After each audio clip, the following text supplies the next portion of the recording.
A franquia Invocação do Mal, ela assustou muitas pessoas com histórias bizarras e até mesmo insanas. O casal Ed e Lorraine Warren ficaram ainda mais famosos depois que descobriram que os filmes do Invocação do Mal, que toda essa franquia, ela era baseada em fatos reais. Então, conheçam agora a história de Ed e Lorraine Warren e as histórias que deram base para a franquia Invocação do Mal. Fala galera, eu sou Michel de Santana e seja bem-vindo ao canal. O casal especialista em paranormalidade, Ed e Lorraine Warren, foram então interpretados pelos atores Patrick Wilson e Vera Farmiga. E eles investigaram diversos casos que envolviam paranormalidade, entre os mais assustadores possíveis. Lorraine Warren, ela se intitulava uma vidente, e durante os seus processos, as suas investigações, ela tinha suas visões e direcionamentos referente ao que estava acontecendo. Já seu marido, Ed Warren, ele se intitulava demonologista e se especializou no assunto. O casal era católico porque eles acreditavam que a falta de religião era uma das portas de entrada para o mal entrar na vida ou na casa de alguém. Lorraine Rita Moron nasceu no dia 31 de janeiro de 1927 numa região chamada Bridgeport. E ela começou a ter suas experiências de clarividência quando ainda era criança. Ela conheceu o grande amor da sua vida, Ed Warren, quando ela tinha 16 anos de idade. E isso aconteceu em um dia que ela estava em um evento com seus amigos. Ed era o porteiro desse evento. Apesar de ambos terem se conhecido, Ed foi então lutar a Segunda Guerra Mundial, mas quando ele voltou e teve então sua licença, foi então que eles decidiram se casar no ano de 1945. Ed teve aulas de arte após a guerra e ele aproveitava isso para poder gerar uma renda. Ele fazia suas vendas até na beira de estrada. Ele cresceu em uma casa que, segundo ele, era mal assombrada, e isso começou então a despertar um interesse por paranormalidade. Mas mesmo assim, ele não abandonou a arte. Esse casal, eles eram uma combinação perfeita, e óbvio, tinham um faro para encontrar situações paranormais. E como não podia ser diferente, foi no ano de 1972 que eles foram convidados a ajudar uma família que estaria em uma suposta casa mal assombrada numa região chamada Rhodes Land. Essa casa pertencia à família Perron, e aí se inicia então a história real que deu base ao primeiro filme do Invocação do Mal. O casal que residia nessa residência mal assombrada eram Roger e Carolyn, e eles tinham 5 filhas. Era uma casa grande de 14 quartos. Quando eles se mudaram para essa casa no ano de 1971, não demorou muito para que coisas estranhas e sobrenaturais começassem a acontecer naquele local. E é bizarro porque até cheiro de carne podre a casa tinha, e eles não conseguiam detectar de onde vinha isso. Então Caroline, quando ela foi pesquisar sobre a história da casa, ela percebeu que havia um histórico muito sombrio, inclusive de mortes. Várias crianças haviam se afogado num riacho bem próximo àquela casa, sem contar o assassinato e os suicídios que ocorreram no sótão. Foi então que Carolyn, da família Perron, pesquisando então, ela descobriu que uma mulher chamada Bathsheba Sherman morou naquela casa em meados do século XIX. Diziam que essa mulher do século XIX, Bathsheba Sherman, ela seria uma satanista e que inclusive havia se envolvido em um assassinato. O fato é que não houve nenhuma condenação na época, e ela foi enterrada em um cemitério batista nas proximidades da região. Foi então que Carolyn chegou à conclusão de que possivelmente o espírito que estava atormentando aquela família seria a própria Bathsheba Sherman. Óbvio que sabendo de toda essa história e conhecendo a fama do casal de especialistas em paranormalidade, ela não hesitou em chamá-los para ajudar. O casal Ed e Lorraine fizeram várias viagens até essa casa. Existem relatos de que Lorraine, ela tentou fazer algumas sessões para entrar em contato com aqueles espíritos. E durante essa sessão, Carolyn estava numa cadeira e ela começou supostamente a subir, isso, a flutuar. A esposa, possuída, começou a preocupar muito a família, e foi então que Roger, o seu marido, pediu então para que o casal paranormal fosse embora e deixasse a situação como estava. até porque ele estava preocupado em preservar a vida e a saúde de sua esposa. Por conta da instabilidade financeira na época da própria família, eles só se mudaram da casa no ano de 1980. Foi então no ano de 1977 que os especialistas em paranormalidade foram convidados a ajudar em um outro caso. Ed e Lorraine Warren viajaram então para Londres para ajudar a família Hodgson em Enfield. As coisas na vida dessa família começam a mudar depois que as filhas de Peggy, Janet e Margaret começaram a jogar uma tábua de Ouija.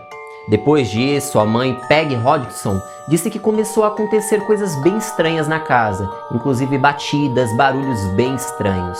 A família Hodgson dizia que estava sendo mal assombrada por alguma força maligna que estava oprimindo a sua filha Janet, de apenas 11 anos. Segundo a própria mãe, a filha estaria possessa por um espírito do antigo dono da casa chamado Bill Wilkins. É tão bizarro que a família relatava que objetos ficavam se movimentando pela casa. E não só isso, que a própria Janet muitas vezes ficava com uma voz bem diferente. E que também ela tinha sido vista levitando. A mãe, com medo de que alguém se machucasse, ela decidiu chamar a polícia. Mas acredite você que até o policial que foi ao local ficou assustado com as coisas que viu. Como, por exemplo, ver móveis se movimentando sem ajuda. À medida que mais pessoas apareciam para investigar e ajudar, as coisas foram piorando. Brinquedos eram vistos voando pela sala. E Janet, em alguns momentos, era vista como se estivesse apanhando, sendo arremessada. E isso seria uma força invisível, um espírito do mal.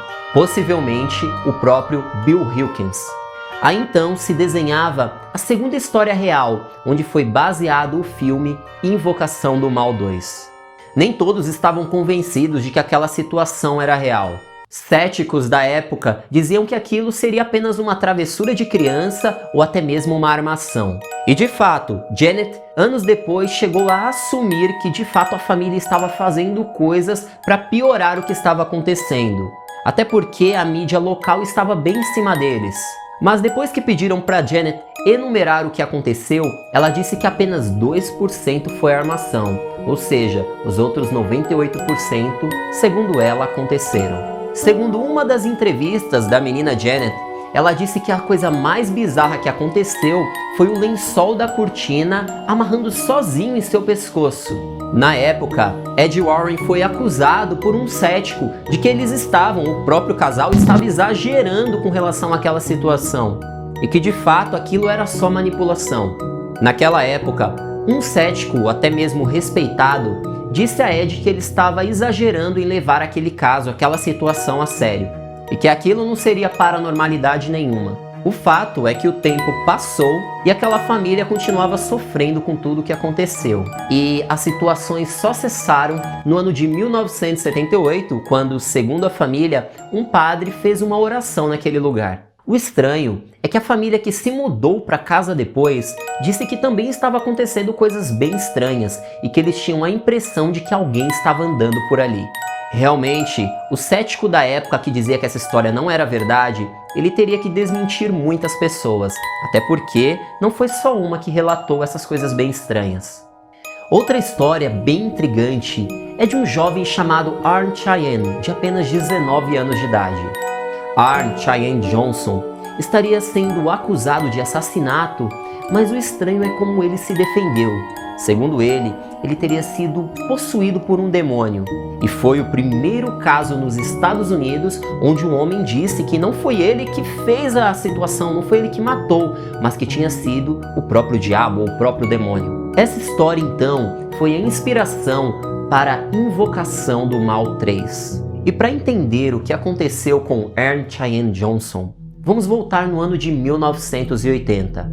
Ele estava em uma casa fazendo todo um processo, uma preparação para a mudança.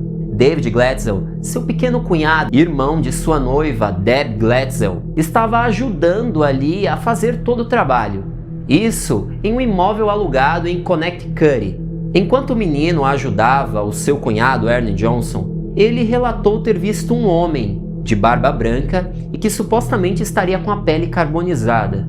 O fato é que o menino relatou que esse demônio, esse espírito, esse homem, teria jogado ele num colchão de água e disse que se eles mudassem para aquela casa, as situações ficariam bem difíceis. Quando o pequeno David voltou para sua casa, ele continuou vendo aquele velho de barba branca. O menino descrevia o homem como uma pessoa de barba branca, jeans e camisa de flanela. Era muito detalhe para o menino poder inventar, então foi aí que a família começou a ficar bem preocupada com isso. O pequeno Glatzel já não dormia mais, os terrores noturnos começaram a ser frequentes e começou a assustar porque arranhões e hematomas começaram a aparecer no corpo do menino. A família começou a ouvir ruídos, barulhos vindo do próprio sótão. A situação começou a ficar bem delicada, a família muito preocupada e em um momento que eles não sabiam como lidar com aquilo, foi então que eles acionaram Ed e Lorraine Warren. Até porque, àquela altura, o casal já era famosíssimo por ajudar nesse tipo de situação. A única coisa que a família queria é que eles diagnosticassem o que estava acontecendo e que curassem o pequeno David Glatzel. É bem assustadora essa história, porque o casal, especialista em paranormalidade, disse ter visto coisas bem bizarras nessa casa. O próprio Ed disse ter visto coisas se mexendo, cadeiras balançando, gritos, tons ameaçadores, inclusive vozes ameaçando ele. A sua esposa, Lorraine, disse ter visto mãos como se estivessem sufocando o menino. A mãe do pequeno David, Judy, havia dito aos especialistas em paranormalidade que aquilo possivelmente seria um fantasma. Mas o casal, eles disseram que não, possivelmente seria um demônio querendo atormentar o menino. E o pior de tudo isso é que, segundo Ed Warren, um especialista, um demonologista, havia dentro do menino cerca de 43 demônios. E que o pequeno David havia nomeado cada um deles. Foi então que nas sessões de exorcismos, os Glatzels, os Warrens e até mesmo outros sacerdotes religiosos ajudando, o demônio havia saído do corpo do menino. Só que a situação ficou bem complicada no momento e Arne Cheyenne Johnson pediu para que o demônio entrasse nele. Segundo as pessoas que estavam no local, ele disse: "Leve-me e deixe em paz o meu amiguinho." Foi bem estranho dias depois, porque David Glatzel começou a viver normalmente, o menino começou a ficar bem, todos ficaram muito felizes. Mas Arne Cheyenne Johnson começou a piorar e ter comportamentos bem estranhos. Arne Johnson e sua noiva Deb Glatzel, eles se mudaram para uma casa em um outro local. Isso porque Deb morava perto do local de trabalho e isso facilitaria muito para ela. Deb trabalhava como tratadora de cães e seu chefe era Alan Bono, de apenas 40 anos. Tudo parecia bem. Deb estava trabalhando como tratadora de cães, Johnson estava se adaptando àquela nova vida e foi então que Johnson tirou um dia de folga para ficar com sua noiva. Naquele dia, Arne Johnson foi para um restaurante junto com Bono e outros amigos. Eles começaram a beber um pouco e até mesmo se alterarem, mas até então estava tudo ok, tudo dentro da normalidade. Depois de beberem e retornarem ao canil, uma discussão começou a ocorrer entre Arne Johnson e o próprio Bono, o chefe da Deb. Até algumas pessoas relataram que teria sido uma briga por ciúmes, mas não se tem nenhuma certeza disso. Na situação desagradável de discussão, Bono ficou muito nervoso. E quando a prima de Deb, de apenas 9 anos, disse que iria embora, ele meio que segurou a menina. Foi então que supostamente Johnson teria ficado possuído.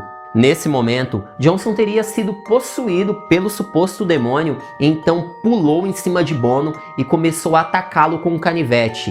O estranho é que ele atacou com tanto ódio que começou a desferir muitos golpes nele. Quem viu aquela situação ficou muito assustado. Depois de tantos golpes, como já era de se imaginar, Bono morreu depois de algumas horas. E o assassino, Arne Johnson, foi encontrado a alguns quilômetros do local. A região onde aconteceu o homicídio já há mais de uma década não registrava isso. Era uma cidade muito pacata e tranquila e isso assustou toda a comunidade. No dia seguinte do assassinato, Lorraine Warren havia dito e confirmado diante de todos que aquilo havia sido uma possessão demoníaca. Óbvio que isso chamou a atenção da mídia de todo mundo. E essa história ficou conhecida por ser o primeiro homem americano a alegar que no assassinato que cometeu, que não havia sido ele, mas sim um demônio que fez aquilo. Existem relatos de que os especialistas em paranormalidade, Ed e Lorraine, que eles não cobravam fazer aqueles trabalhos, mas eles ganhavam em palestras, com livros e até mesmo com visitas ao local onde eles guardavam os artefatos. Artefatos esses que ficaram famosos, onde eles colocavam dentro do seu museu.